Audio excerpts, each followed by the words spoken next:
বুঝলাম না ব্যাপারটা। আজকে তোমার গায়ে হলুদ আর এখন তুমি এসব কাজ করছো? কাজ থাকতে পারে না? কি দরকার বলতো এসবের? তুমি কিন্তু কথা ঘোরাচ্ছ পারিপা। আমি তোমাকে আগেই বলেছি বিয়েতে তুমি কি পরবে, কেমন করে সাজবে, এই সব কিছুতে আমার ডিসিশন চলবে। আর তোমাকে আমি পার্লারে যেতে হবে বলেছি মানে যেতে হবে। তুমি তো কালো লক্ষ্মী মেয়ের মতো আমার সাথে পার্লারে গেলে ফেসিয়াল করতে। আজকে হঠাৎ তোমার কি হয়েছে বলো তো? আজ থাক না মিথি।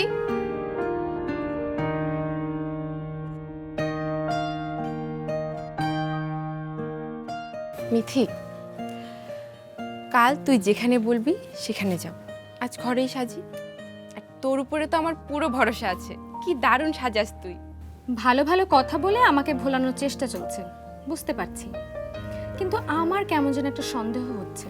সত্যি করে বলো তো, কেন যেতে চাইছো না? কেন আবার কি? বাড়িতে কত কাজ, কত লোকজন আসবে। মায়ের একা সব সামলাতে কষ্ট হয়ে যাবে না? এখন বাড়ির বাইরে যাওয়া ঠিক হবে না রে। বাড়িতে কে আসলো না আসলো এসব দেখার জন্য মামির সাথে মামা আছে, মা আছে, তোমার ভাইরা আছে। তোমাকে কেন থাকতে হবে শুনি? আর তুমি কোথাও না গেলে তো আমারও যাওয়া হবে না। আমি বলেছি না পার্লারে সাজবো। তুই জানা সেজে আয়, আমি বাড়িতেই সাজি। এক মিনিট পারিয়াপা, আমার কেমন একটা সন্দেহ হচ্ছে। সত্যি করে বলো তো, তুমি কেন বাইরে যেতে চাইছো না? দুলাভাই আসবে নাকি? দুলাভাই? দুলাভাই আসবে মানে আবার কি মিথি? ইরফান কেন আসবে? কি যে আজগুবি সব কথা তুই বলিস না। আর শোন, কারো আসা না আসার কথা চিন্তা করতে না আমার বইয়ে গেছে। দুলাভাই যখন আসবে না তাহলে আর কি, চলো আমার সাথে। আর একটা অজুহাত হবে না বলে দিচ্ছি।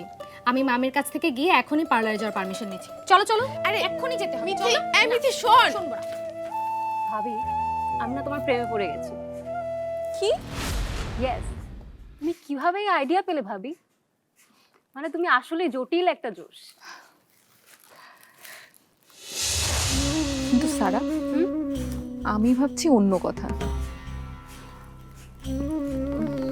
মানে পল্লব তোমার কথা শুনবে তো? ও যদি না শুনে বা রাজি না হয় তাহলে কিন্তু আমাদের পুরো প্ল্যানটাই নষ্ট হয়ে যাবে। বুঝো না এই ব্যাপারটা? ভাবি, আমি কিছু পল্লবকে বলবো আর এটা ও শুনবে না। আমি ওকে 7 বার ডিগবাজি দিতে বললে ও দেবে 17 বার। বাবা, এইটুকু সময়ের মধ্যে তোমরা সব গুছিয়ে ফেলেছো, কিন্তু আমি কি করব?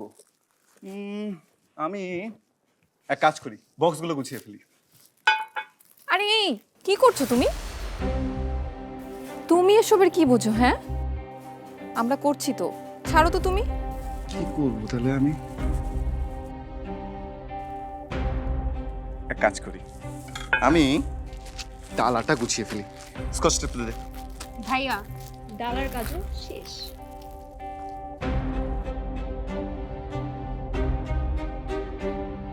আমার বিয়ে আমাকে কিছু করতে দিচ্ছে না, সব তো তোরাই করে ফেললি। আচ্ছা শোন, বউকে ভালোবাসে যে কাজটা না, সেটা আমাকে করতে দিস। ওটা কিন্তু তোরা কেউ করিস না, কেমন? আরে তোরা কেউ হাসছিস না কেন? ইট ওয়াজ আ জোক, হাসি দে। ও আচ্ছা, তাই বলো। তুমি না এরপরে জোকস করার আগে একটু বলে নিও, তাহলে হাসিটাও রেডি করে রাখবো। মিতু, সব রেডি হয়েছে? এই তো মা, গহনাগুলো তো নিয়েই এসেছি, আর শাড়ি তো এখানে আছেই। এত সময় নিচ্ছ কেন তোমরা? সবকিছু ডালায় তুলে ফেললেই তো হয়। এসো না, বসো না মা, বসো।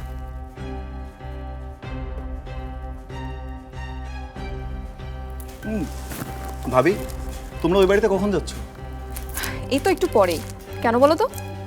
ওমা, আমি যাব না? আচ্ছা, আমাকে তো রেডি হতে হবে, নাহলে তো আবার লেট হয়ে যাবে। তোমাকে রেডি হতে হবে কেন? তুমি আবার কোথায় যাবে? পারমিতাদের বাড়িতে। তোমরা যাবে, তোমাদের সাথে আমি যাব না? সন্ধ্যায় তোমার গায়ে হলুদ ইরফান। মা, আমি একটু যাই, আমি জাস্ট যাবো আর আসবো। তুমি কোনো চিন্তা করো না, আই প্রমিস আমি সন্ধ্যার আগে চলে আসবো। তোমার কাহিনী কি বলো তো ইরফান? পারমিতা ডেকেছে নাকি? কি বলেছে? ইরফান, তুমি কিন্তু আসবে। না হলে কিন্তু আমি ভাত খাবো না। দেখেছেন মা, বিয়ে না হতেই আমাদের ইরফান মায়ের কথা অগ্রাহ্য করে বউয়ের কথা শুনছে। বোঝেন না এই ব্যাপারটা? ভাবি তোমার না শুধুই ঠাট্টা। তোরা কাজ কর। এই সারা, গহনার বক্সগুলো দাও তো।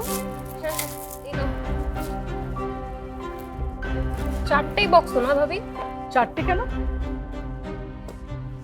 হ্যাঁ মা, রিয়ার জন্য যে গহনাগুলো আমরা কিনেছিলাম সব তো এখানেই আছে, বুঝ। কোনো কিছু কি বাদ পড়েছে মা? সবকিছু সবার জন্য নাম কি? কথাটা একটু মনে রাখার চেষ্টা কর।